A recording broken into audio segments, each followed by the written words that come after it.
Бүгін біз араның шағуы несімен қауіпті жайлы әңгіме қозғайтын боламыз. Күн жылығанда саябақта, орманда және гүлдердің айналасында аралар көбейеді.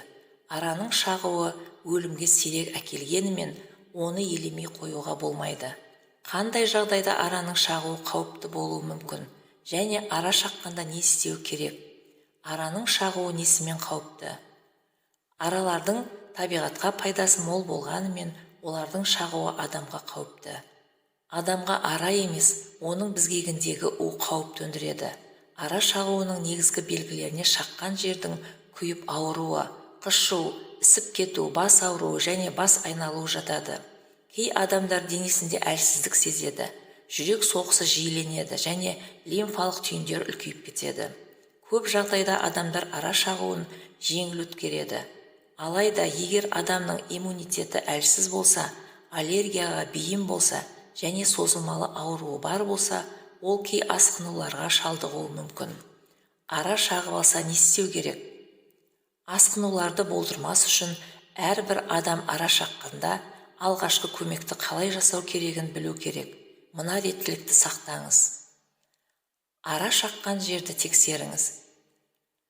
Егер араның безгегі шаққан жерде қалып қойса, оны антисептикпен және спиртпен өңделген пинцетпен алып тастаңыз. Бастысы безгекті қолмен қыспаңыз, әйтпесе у қалдықтары тінге терең еніп кетеді.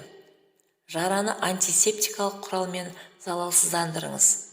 Ара шаққан жерге антигистаминдік жақпамай немесе крем жағыңыз. Егер ара көзді, ауыз қуысын шағып алса, жылдам жедел медициналық көмек шақырту керек. Араның бет тұсын шаққаны қауіпті. Бұл жағдайда аллергияға бейім емес адамның өзінде қатты ісік пайда болуы мүмкін. Егер ара тілді шағып алса, ол қатты ісіп, тыныс алуды бітеп тастауы мүмкін. Мына жағдайларда жедел жәрдем шақыру керек. Ара шаққаннан кейін денеге бөртпе немесе басқа да аллергиялық реакция шығып кетсе, ара шаққан адамның температурасы көтеріліп кетсе, адамды бірден бірнеше ара шағып алса, жедел медициналық көмек шақырыңыз. Сіздермен болған әлем арнасы. Каналымыз ұнаса, лайк басып, тіркеліп кетуді ұмытпаңыз.